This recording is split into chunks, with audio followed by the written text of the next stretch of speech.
Mystery creates OG Finn Balor and the Masked Man back, blurring Raw's vision. We're on the road to WrestleMania, and the path to Elimination Chamber is getting closer and closer. So you know we have to talk about Monday Night Raw. What is going on?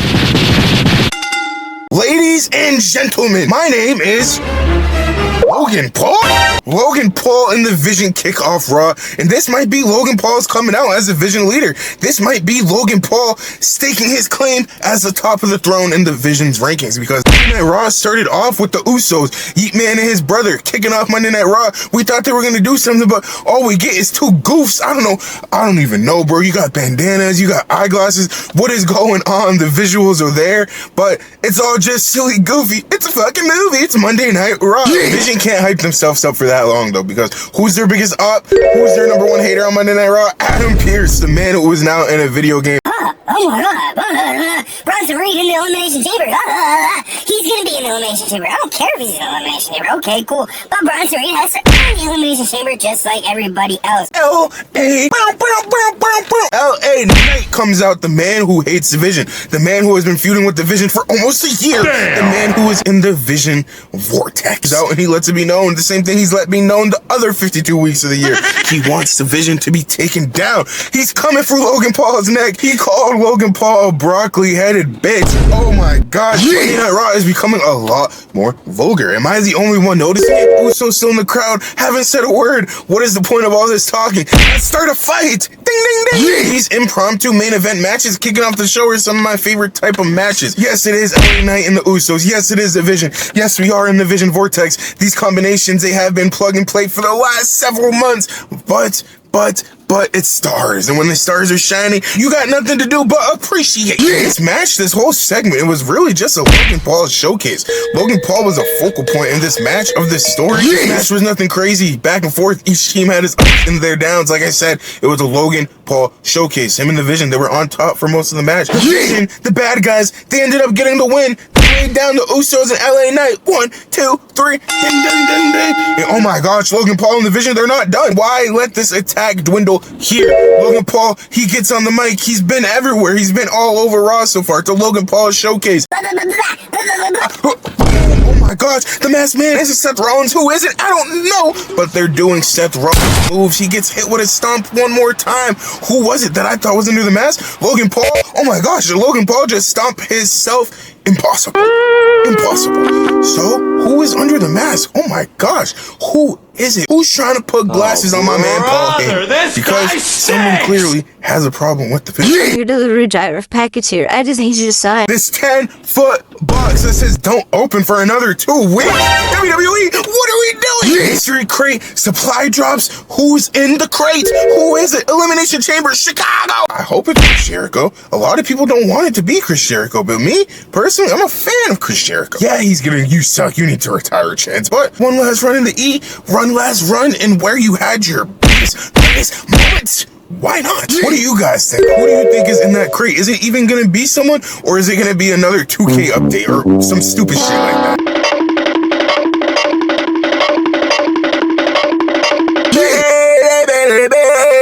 Asuka taking on Natty, the low-key legend. Natty, oh my gosh, I'm still trying to buy into this character, but her presentation, it's there. It's there, it's happening slowly. Once you're used to something for so long, years and years and years and years and years. Years after years after years after years after years. Years and years and sorry, I just have so much Natalia trauma, so much Hart family trauma. Tyson Kidd, oh my gosh, Davey Boy Smith, oh my gosh, Natalia, oh my god. In my mind, this match is gonna be a banger. Workhorses, 3 proven generals in the ring, which should be in store for something great, and they're trying to qualify for the Elimination Chamber, so there's stakes on the line. This was a rather quick match. It was quick, literally. The sequencing of the match, the storytelling was quick. Couldn't have been more than 7 minutes. No way it was more than 10. They all had their spots, but it seemed very rushed, and it ended up with Asuka making Bayley tap out. Sheesh. Asuka making Bayley tap out in 2026 when Natalia's in the match? Okay, something's cooking. Natalia, should we be taking you serious? Oops. Maybe I need to call you Natty. Fuck, I don't want to get my shit wrong. Yeah. This is good for Elimination Chamber. I think Asuka adds some flavor, adds some spice, adds some mix into that match. Asuka's been in the chamber before. She's won a chamber before. She's a veteran. So, Asuka, I hope this win, I hope this moment in the chamber for you, it propels you to something. You have this ongoing storyline with the Kabuki Warriors, with Sane, with Io Sky. Will it lead somewhere? I don't know. Do we get Asuka versus Io Sky for the Women's Championship somewhere in the future? I don't know. How do we get there? I don't know. But Asuka, please let this lead to something. Oh my God. Why does Stephanie McCare have to do Liv Morgan like that? You have my girl crying. God damn. Liv Morgan is just trying to give us the usual. Why would I do that? Why would I waste my time? Why would I pick so early to Michael Cole? I'm the greatest Royal Rumble winner of all time. Stephanie McCare is not trying to hear that shit. Made one-on-one interview with Michael Cole. Maybe not one-on-one because Dirty Dom is there. Somehow, some way she knocks shit down. Boom, she's sitting next to Michael Cole. What the fuck? What is happening? You just invaded my interview. Stephanie McCare proceeds to go off on Liv Morgan in Spanish. Liv Morgan has nothing to do besides stare at her, take it in. I don't know what the fuck you're saying. It's being translated from Dirty Dom. Stephanie's going in one ear and Dom's pushing it through the other. Oh my gosh, Stephanie, calm down. Yeah. Stephanie McCare is basically telling Liv Morgan everything was handed to her. You best believe if you choose me at WrestleMania, I will win.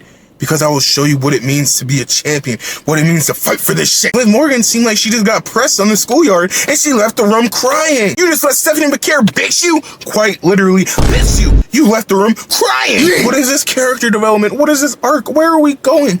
Liv Morgan leaving the room crying? What are they trying to do?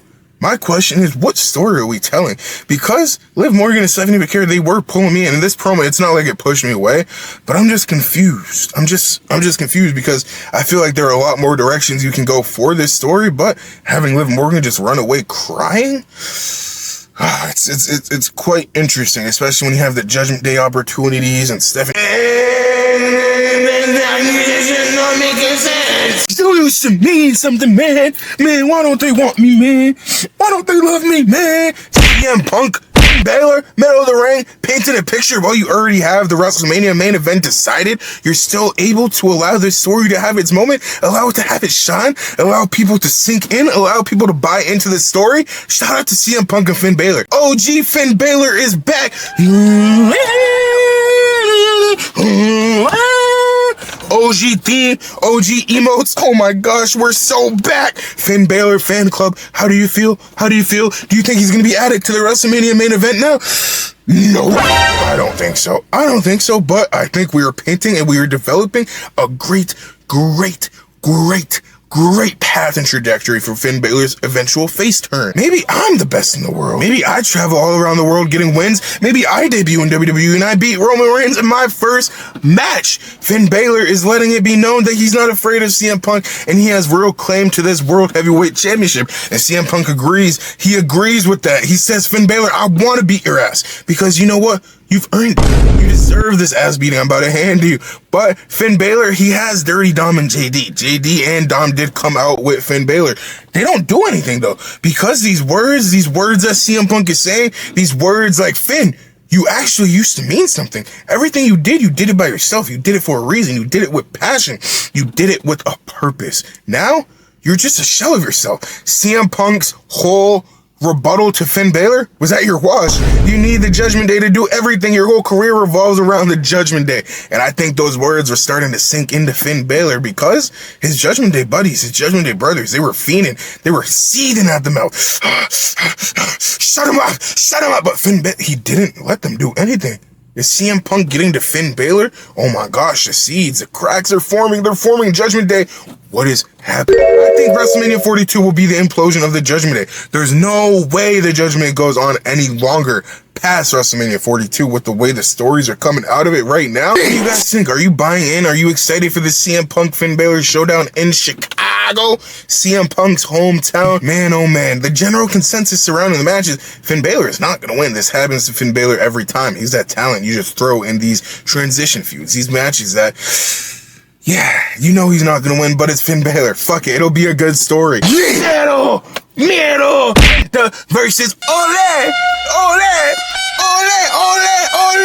Ole Grande El Americano. It was a raw match. Every week we seem to have those very very blatant, just obvious Raw matches, and I've seemed to point them out. And this was the Raw match of the week. Penta versus El Grande Americano, the Imposter. This match is used to further the El Grande versus El Grande storyline and also give Penta a little boost, a little pep in his step on the road to WrestleMania. Penta ends up beating Imposter Americano after who? OG Americano pulls Rio Red, Bravo Blue under the ring, and it's the most beautiful Mexican destroyer I've seen. Ropes so smoothly transition. 1, 2, 3, ding, ding, ding. Penta versus Dirty Dom. We're getting it one more time. When, where, how? Let's light it up, light it up, light it up, light it tonight. Let's light it up like shooting stars.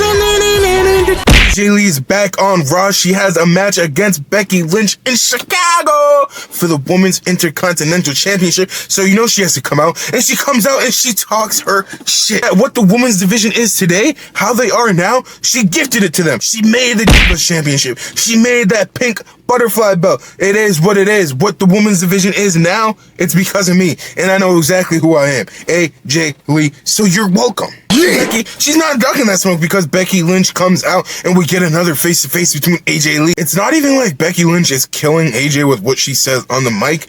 It's just the overall gravity of Becky Lynch and the aura she has in the ring. Just the way she tells a story, it's way more believable than AJ Lee. And I don't know, maybe it's because the Becky Lynch equity is there. Maybe I'm invested more into Becky Lynch than I have been in AJ Lee in the past 10 fucking years. That is because AJ Lee was writing comic books and Becky Lynch was becoming the greatest women's world wrestler of all time.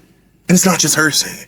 Sports Illustrated is saying it. Bleacher Report is saying it. You're saying it. I'm saying it. Everybody's saying it. Nah, but AJ Lee is a D1 Hall of Fame fighter. Becky Lynch was trying her hardest not to swing. She almost did it. But guess what? We're in Memphis. Are you fucking kidding me? I'm the greatest women's wrestler of all time. I'm the women's Intercontinental Champion.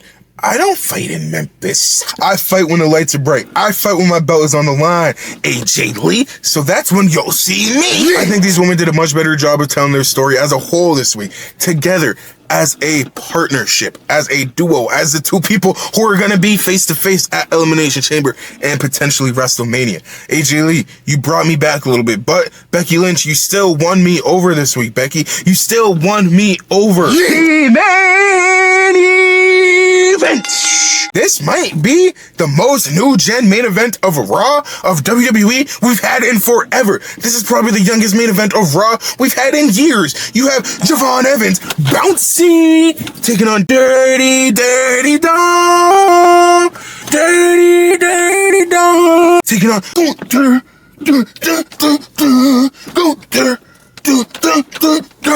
In a triple threat elimination chamber qualifying match. This is one of those matches that 2K just randomly generates in universe mode. This was a very good main event. You have Javon Evans bouncing everywhere. You have Gunther bringing the smoke, and you have Dirty Dom dodging it. Who is going to grab the upper hand? Who wants to be in the elimination chamber? Gunther was the biggest threat of this match, leaving both of the other men down at times and dominating at certain points. Both of these men were eating the chops, but both of these men were not afraid to bring it to Gunther when it really mattered. Javon Evans, he had a one-on-one match with Gunther before. Dom, he's had a one-on-one match with Gunther before. They're not new to this shit. They're true to this shit, and they're letting it be known.